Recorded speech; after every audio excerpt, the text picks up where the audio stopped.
Magandang araw sa inyong lahat guys and have a blessed Saturday. So ngayong araw po guys ay pupunta po kami ng aking auntie sa Our Lady of Manaoag Shrine sa Pangasinan. So samahan niyo ako guys, tara.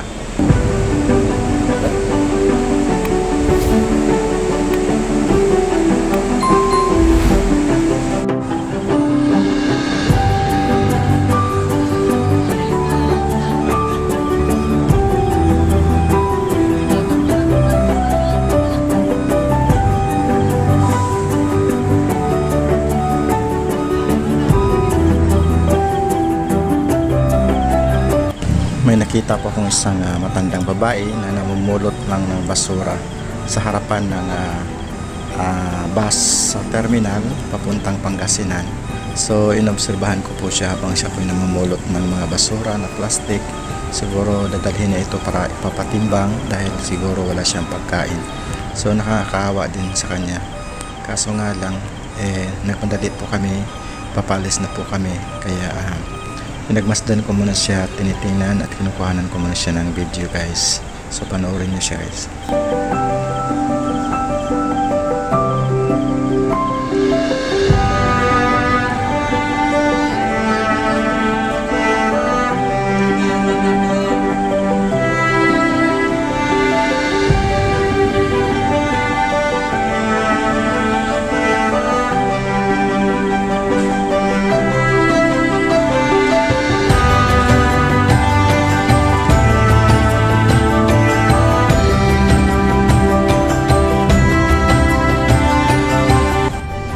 So guys, paalis na po kami, pupunta na kami ng Pangasinan. So nanggaling po kami sa Cubao Terminal.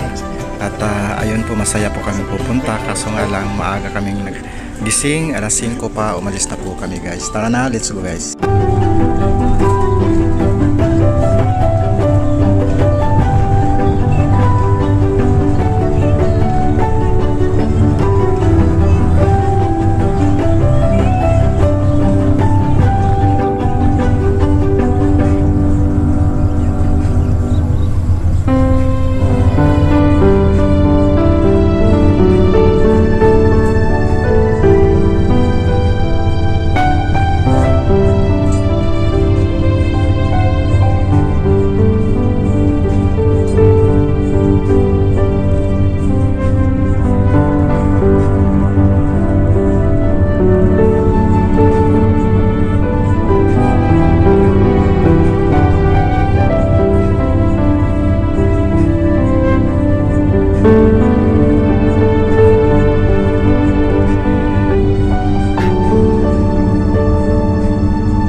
So guys, nandito na po kami sa paanan ng Our Lady of Manawag dito po sa Pangasinan. At sa wakas, nabisita ko na po si Mama Mary. At ako po ay nagpapasalamat sa lahat ng mga blessings at gabay, biyaya at sa paparating pa na biyaya sa aking buhay at sa buong kong pamilya. Maraming salamat po guys sa Panginoon at natupad ko na po ang aking pangarap na mabisita ko siya ulit. This is the second time na binisita ko po si Mama Mary dito sa Pangasinan 8 years ago. So salamat po guys at natapos na rin po ang aking panata na bisitahin ang 3 simbahan dito po sa Manila at masayang masaya po ako, kasama ko po yung aking auntie, kapatid ng aking papa.